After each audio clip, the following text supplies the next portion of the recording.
할렐루야. 시간 좌우에 오신 여러분들 환영하며 잘 오셨습니다. 인사하겠습니다.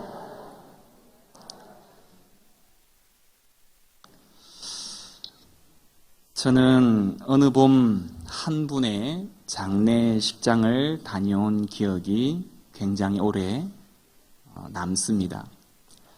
장례식 자체가 엄숙하고 또한 마음을 무겁게 하지만 유독 그날은 뭔가 특별한 점이 있었습니다.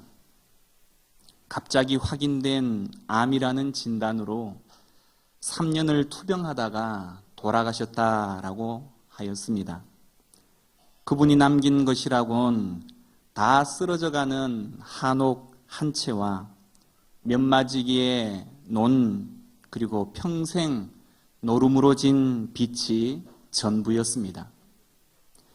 그리고 출가하지 않은 한 청년이 있었습니다. 가족에게 무심하고 가정을 돌아보지 않았던 터라 그 청년에겐 그분의 죽음이 그리 큰 충격으로 다가오지는 않았던 모양이었습니다. 그런데 병상에서 마지막 유언과도 같은 말을 그 청년에게 전해 주어라 라고는 그 누이에게 그 말을 남겼습니다.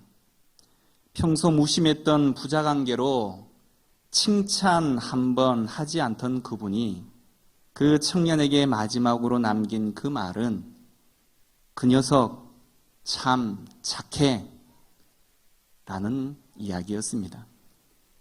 뭐 그리 특별할 것도 없는 이야기였지만 그 말 한마디를 들은 청년은 수없이 나쁜 길에 빠질 수 있었던 환경 가운데에서 아버지의 유언을 삶의 방향으로 삼아 10수년이 지난 지금 이 자리에 서 있습니다. 죽음을 앞둔 노 사도의 한마디 한마디는 우리의 가슴을 뭉클하게 만드는 본문이 오늘 우리가 읽은 말씀입니다. 근 30여 년에 걸쳐 쉼 없이 순례자의 길을 걸어왔던 사도 바울, 그는 지금 냉기가 스며드는 지하 감옥에 앉아서 디모데에게 보내는 편지의 마지막 마무리를 짓고 있습니다. 디모데 후서가 바울의 유언장이라면 그 가운데에서도 오늘 읽은 4장은 유언의 결론이라 말할 수 있을 것입니다. 유력한 전설에 의하면 바울은 디모데 후서를 기록한 지 얼마 되지 않아서 로마의 네로 황제에 의해 재판을 받고 사형을 당했다고 합니다. 그래서 제임스 스토커라는 사람은 이 재판 광경에 대해서 이렇게 기록하고 있습니다. 재판이 끝나고 바울은 유죄 판결을 받아 사형 집행장에게 넘겨졌다. 그는 성 밖으로 끌려나가고 수많은 천박한 군중이 그의 뒤를 쫓았다. 집행 장소에 이르자 그는 형틀 가에 무릎을 꿇었다. 참수의 도끼가 햇빛에 번쩍이며 내리쳐지자 세상에 보내심을 받았던 사도의 머리는 땅에 뒹굴었다. 거짓되이 영원한 성읍이라 불리던 그 도성은 그 성문에서 저주와 함께 그를 추방했지만 진실로 영원한 도성의 성문에서는 같은 시간에 그를 수천만 배나 뜨겁게 환영했다.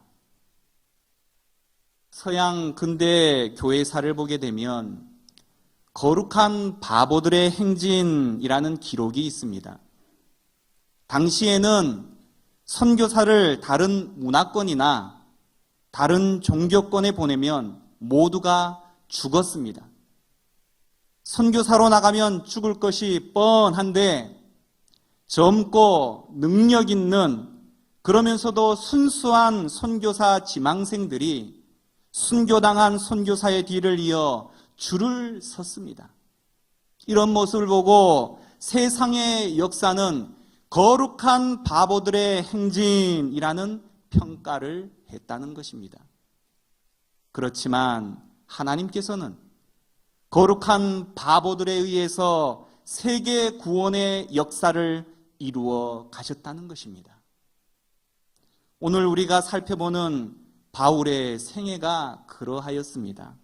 그는 거룩한 바보였습니다.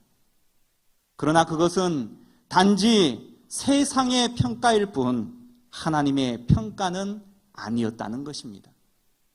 바울은 자신이 지금까지 살아왔던 생애를 이렇게 평가하고 있습니다.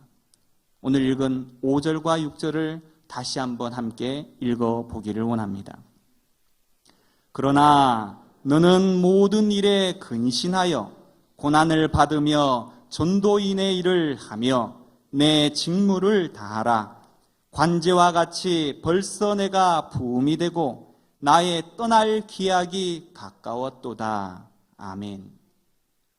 바울은 죽음의 목전에서 조금도 요동하고 있지 않습니다. 그는 수없이 많은 일들을 하였습니다.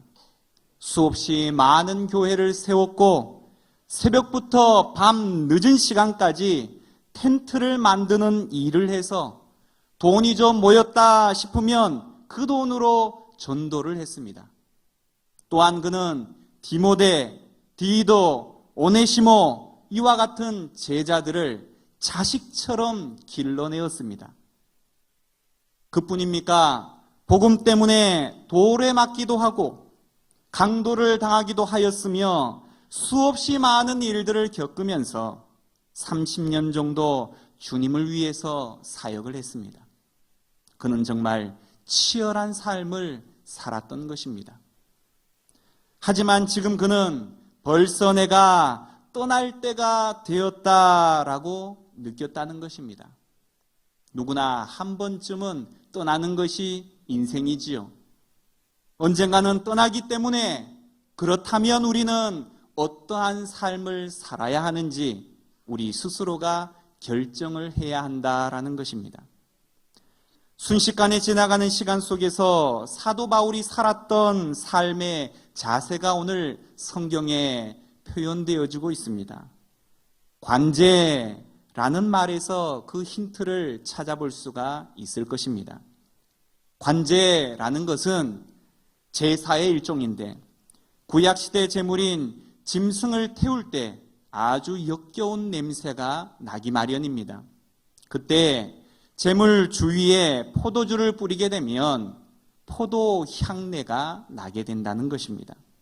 다시 말해 여호와 앞에 향기로운 냄새를 올려드리기 위해 쏟아붓는 것이 포도주다라는 것입니다. 바울이 고백하기를 나는 그렇게 인생을 살고 싶다. 내 인생이 포도주처럼 다 짜여져서 부어지더라도 하나님 앞에 향기로운 제물이 그렇게 드려지고 싶다라는 것입니다.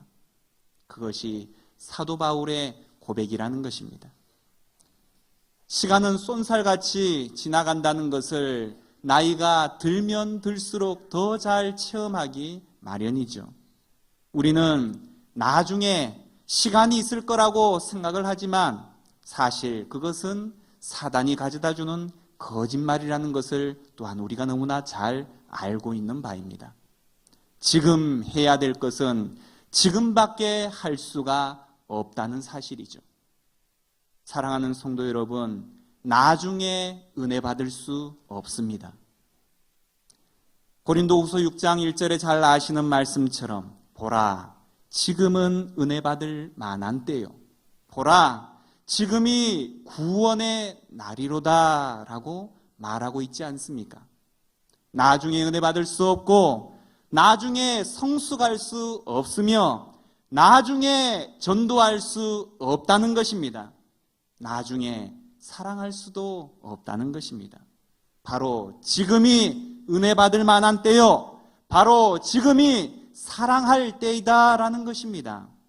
나에게 주어진 바로 오늘이, 바로 이 시간이 바로 주님께서 나에게 원하시는 시간이다라는 것입니다.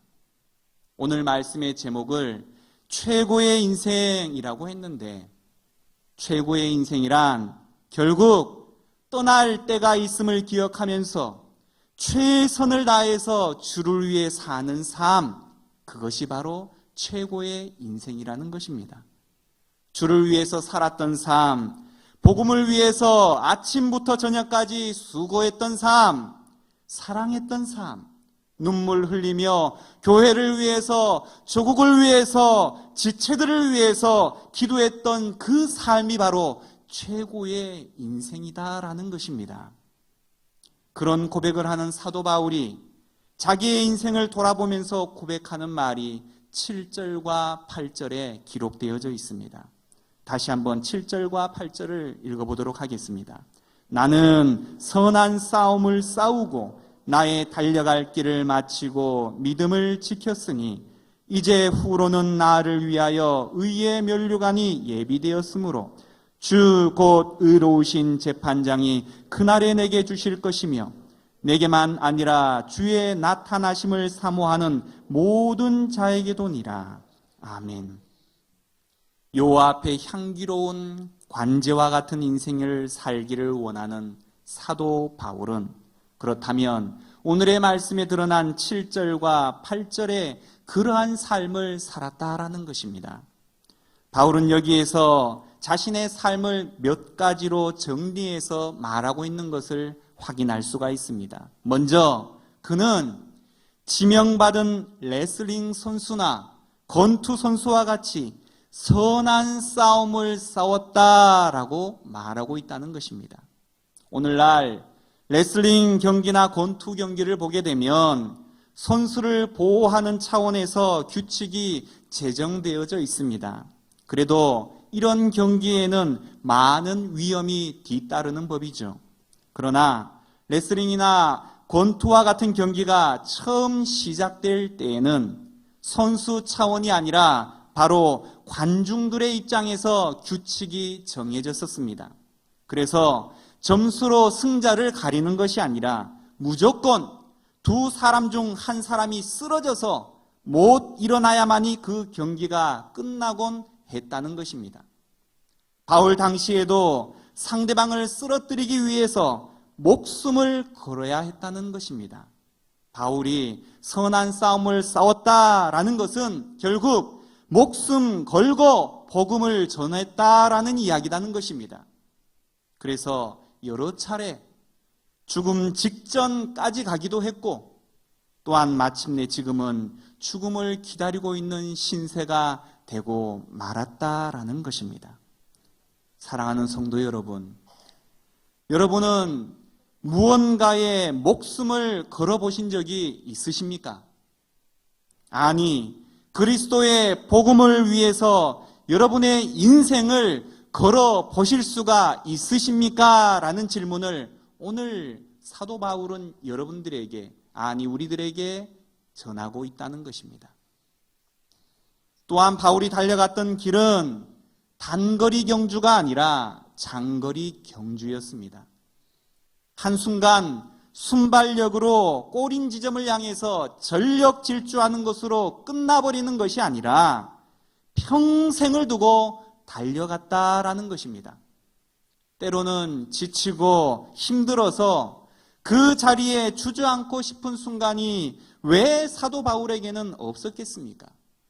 하지만 그 기쁜 소식을 모든 사람들에게 전하고자 끊임없이 달리고 달렸던 인생이 그의 인생이었습니다. 사랑하는 성도 여러분, 저와 여러분이 달려가는 믿음의 길도 오랫동안 달려야 하는 마라톤 경주와 같다는 것입니다.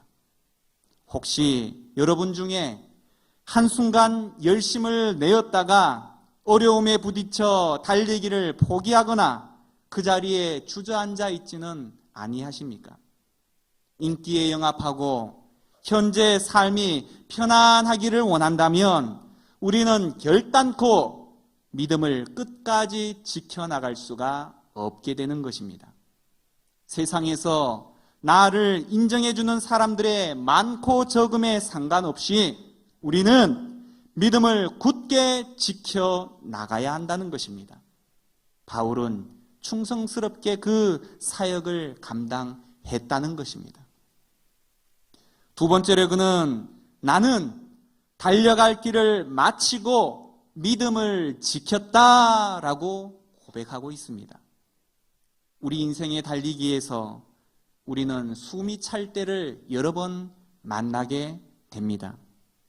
돈이 없어서 숨이 차기도 하고 너무나 많은 것들을 해야 하지만 시간이 없어서 숨이 차기도 하고 또한 체력의 한계에 부딪혀서 숨이 찰 때가 우리 가운데 있다는 것입니다. 여러분, 기도를 해야 하는데 너무 기운이 없어서 말 한마디도 내 입 밖에서 나오지 아니하는 그런 경험을 우리는 자주 하고 있지는 않습니까? 숨이 차다는 거죠. 사랑에 숨이 찰 때도 있습니다. 인내에 숨이 찰 때도 우리는 때로 만나기도 합니다. 그러나 그것을 견디고 넘어가야만이 끝까지 달려갈 수가 있다는 것입니다. 사도 바울이 다메섹 도상에서 주님을 만난 이후에 복음을 전하고 고난을 당하면서 숨이 찰 때를 많이 만났습니다. 하지만 그는 그가 경험하고 그가 체험했으며 그가 만난 그 하나님을 결코 포기하지 못하였고 그것으로 인하여서 끝까지 달려서 믿음을 지켜내었다는 것입니다. 세 번째로 내가 주를 만나는 그날이 있다라고 말하고 있습니다. 이 모든 것이 이 땅에서 모두 끝나버린다면 우리는 소망이 없는 사람들입니다. 도대체 무엇하러 이리 고생해야만 하느냐라는 것입니다. 하지만 우리의 인생은 이 땅에서 결코 다 끝나지 않음을 우리는 잘 알고 있습니다.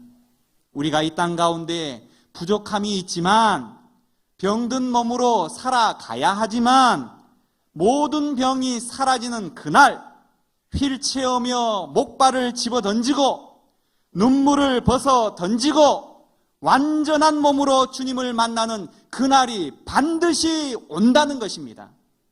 내가 이 세상에서 복음을 위해서 수고하며 살아가는 것에 대해서 상 주실 그날이 반드시 온다는 것입니다. 그렇기 때문에 지금의 고통과 눈물을 견디어낼 수 있다는 것입니다.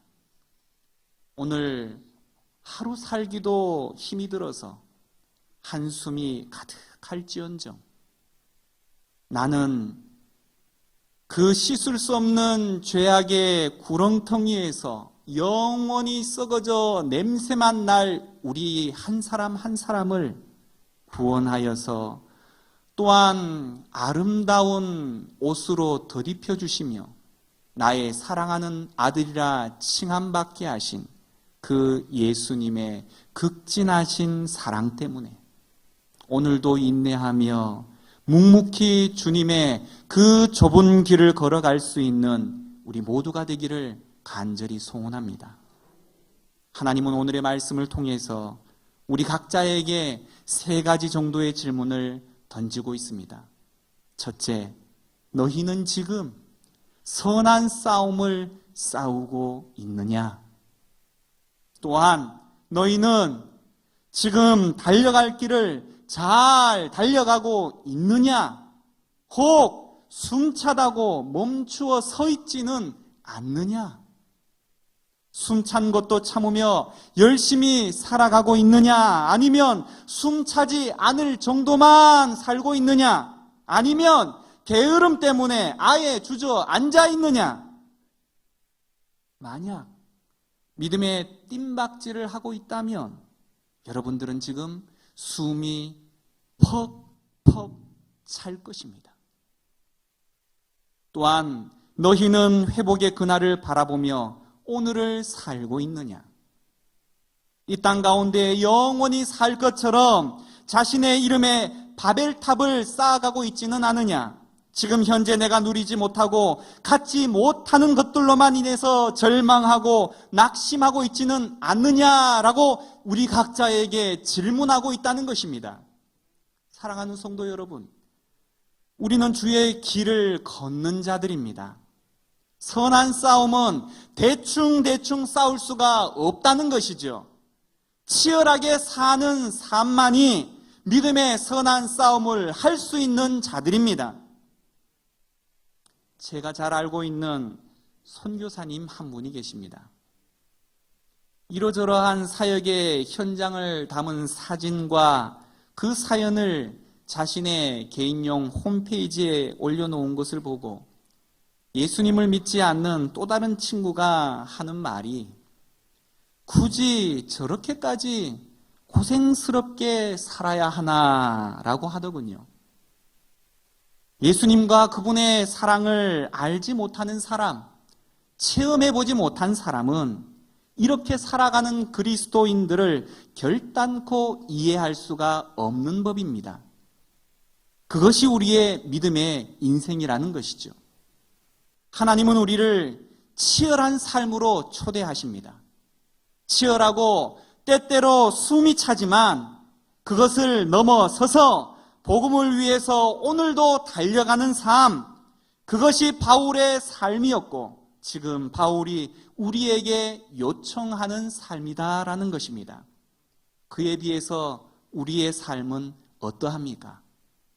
나이 핑계, 환경 핑계, 수많은 핑계거리를 우리는 가지고 있겠지만 우리 주님은 다 아신다라는 것입니다. 게으른 우리 자신을 회개해야 합니다. 게으름을 합리화시키는 우리의 모습을 회개해야 합니다. 세상은 바울과 같은 삶을 살아가는 이들을 보고 바보들의 행진이라고 말하지만 하나님은 그러한 삶을 살아가는 우리에게 최고의 인생이라고 인정해 주시고 칭찬해 주십니다. 기도하겠습니다. 사랑하는